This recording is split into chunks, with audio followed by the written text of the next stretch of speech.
Piles ବା ହେମୋରଏଡ୍ ବା ଅର୍ଶ ରୋଗ କ'ଣ ଏବଂ କାହିଁକି ହୁଏ ଏବଂ ଏହାର ଲକ୍ଷଣ କ'ଣ ଏବଂ ଏହାର ଖାଦ୍ୟପେୟ ଏବଂ ଇଲେକ୍ଟ୍ରୋ ହୋମିଓପାଥିର ଚିକିତ୍ସା କ'ଣ ଅଛି ବା ଇଲେକ୍ଟ୍ରୋ ହୋମିଓପାଥି ମେଡ଼ିସିନର କମ୍ବିନେସନ୍ ବିଷୟରେ ମୁଁ ଆଜି ଆପଣଙ୍କୁ ଜଣାଇବି। ପାଇଲ୍ସ ରୋଗକୁ ସାଧାରଣତଃ ଦୁଇ ଭାଗରେ ବିଭକ୍ତ କରାଯାଇଥାଏ।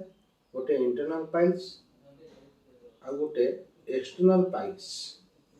ଏ ପାଇଲ୍ସ ଏକ କାହାକୁ କୁହାଯାଏ ସାଧାରଣତଃ ଏହି ରୋଗ ସାଧାରଣତଃ last part of the digest system Anas ବା ଶେଷ ପାର୍ଟ ବା ମଳଦ୍ୱାରର ଶେଷ ପାର୍ଟରେ ଭେନସ୍ ସ୍ୱେଲିଂ ବା ଭେନସଟା ବୃଦ୍ଧି ପାଇବା ବା ଇନଫ୍ଲାମେସନ୍ ହେବା ଏହିସବୁ ରୋଗ ଏକୁ ଆମେ ପାଇଲ୍ସ ବୋଲି କହିଥାଉ। ଏଇ ଯେଉଁ ପାଇଲ୍ସକି ଦୁଇ ଭାଗରେ ବିଭକ୍ତ କରାଯାଇଛି ଯଥା ଇଣ୍ଟରନାଲ ଏବଂ ଏକ୍ସଟର୍ନାଲ, ଏ ଦୁଇଟା ଯାକରେ ବ୍ଲିଡ଼ିଂ ହୁଏ। ବିନ୍ଧକୁ ଆପଣ ଯଦି ଲାଇଫଷ୍ଟାଇଲକୁ ଚେଞ୍ଜ କରିଦେବେ ପ୍ରାୟ 80% ଅର୍ଶ ରୋଗୀ ବା ପାଇଲ୍ସ ରୋଗୀ ଭଲ ହୋଇଯିବେ।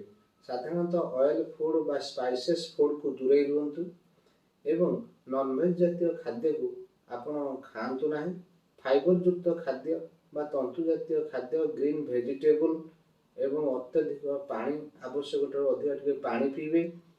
ଏହା ଛଡ଼ା କୌଣସି ଅଏଲିଂ ଫୁଡ୍ ଖାଇବେ ନାହିଁ ଏବଂ ରାତିରେ ଶୋଇଲା ବେଳେ ଗୋଟେ ଆପଲ୍ ଖାଇସାରିଲା ପରେ ଖାଇକି ଶୋଇବେ ଏବଂ ଏକ୍ସରସାଇଜ ନିହାତି ଆବଶ୍ୟକ। ମେଟାବଲିଜିମକି ଗ୍ରୋ କରିବା ପାଇଁ ଏକ୍ସରସାଇଜର ଆବଶ୍ୟକତା ଅଛି। ଏହିସବୁ ନିୟମ ଯଦି ମାନିବେ ଶତକଡ଼ା 80% ରୋଗ ଖାଦ୍ୟ ଶୃଙ୍ଖଳା ବା ଡାଏଟକୁ ଜଗି ବା ଖାଦ୍ୟକୁ ଜଗିକି ଶତକଡ଼ା 80% ରୋଗ ଖାଦ୍ୟରେ ଭଲ ହୋଇପାରିବ।